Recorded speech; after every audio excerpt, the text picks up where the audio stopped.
YouTubers, we do it all straight from the garage. We're not in the garage today though. Got a 2013 Buick Enclave, and we changing the VVT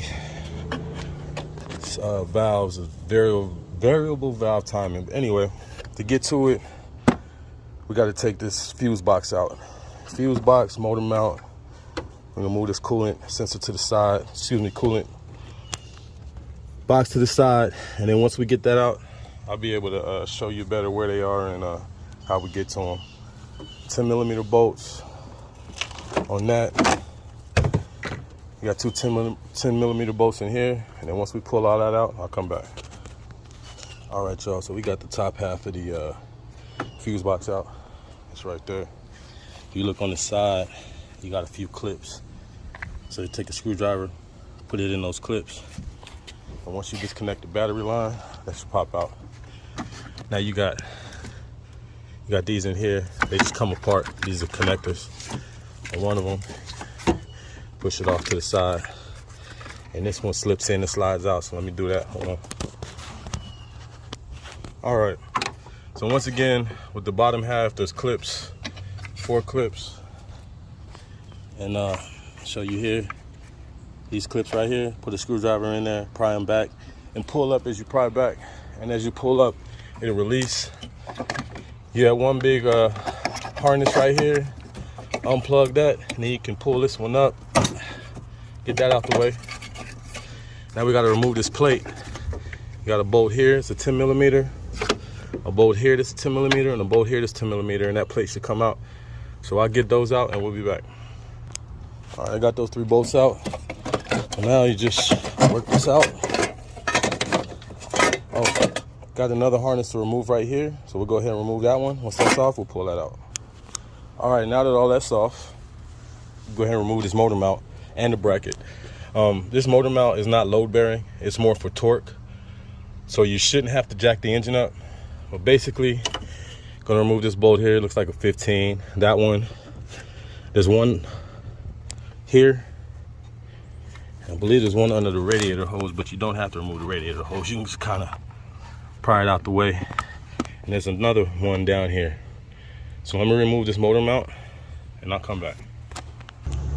All right, y'all, so to remove the motor mount, you only got to take 2 bolts off. So motor mount sits in here like this. So you want to take this bolt off and this one, the 2 bottom ones, that's it. So bolt on this side, bolts on that side, they're both 18s. Once you remove those, you can see we got our 2 sensors. There's bank 2 back here, and then bank 1 is gonna be right under the radiator hose. Got 2 of them right there. Let me get my flashlight, give you a better look. All right, so I'm gonna turn the camera sideways. For bank 1, you got your sensor there, and the one there. So the 10mm bolts, you're gonna release the 2 10mm bolts, release this wire, and they should come out. So I'll go ahead and do this one first, so that way we can get a picture of it, and then we'll be back. All right, y'all, so taking off that bolt, you can see right there, and then just wiggled it out, and it came out. Now there's also a bushing or O-ring or whatever you want to call it in there, right here. Let me see if you can see that in the camera. Okay. So I'm gonna take a pick and pull that out. So I got it out, but it came out in pieces, so I got to clean the rest of it out. But the new one should come with this little O-ring. It's not an O-ring, bushing, whatever. The new one should come with it. Let's grab one of the new ones. You know, I don't edit nothing, so please forgive the delay. New one from AutoZone, and yes, you look in there, there it is. So that's one, and we'll replace the other 3, but you guys can basically see how the process works.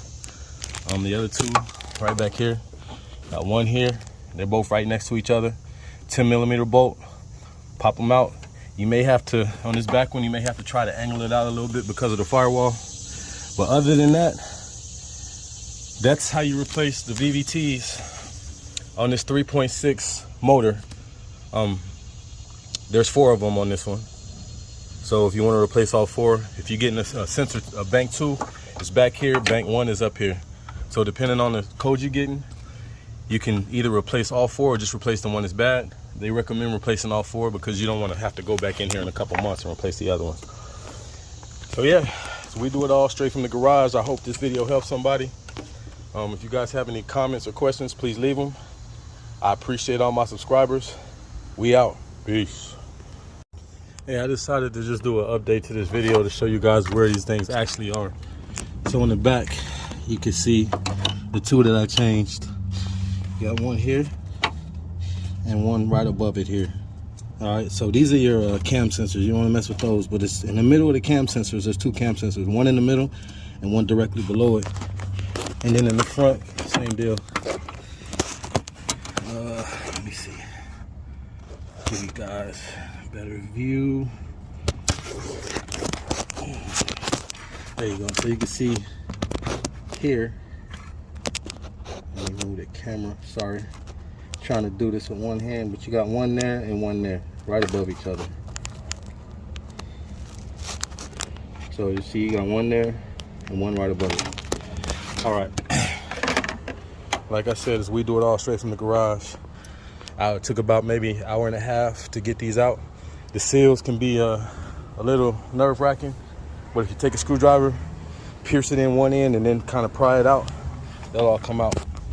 Once again, I appreciate y'all. We out. Peace. All right, y'all, one more thing. When you're putting this fuse box back in, when you tighten these 2 bolts, you're looking for these orange little plastic tabs to pop up. That lets you know that it's seated and it's tight. If you don't see those orange tabs, then you need to take it off and make sure you got everything put back in there correctly. All right.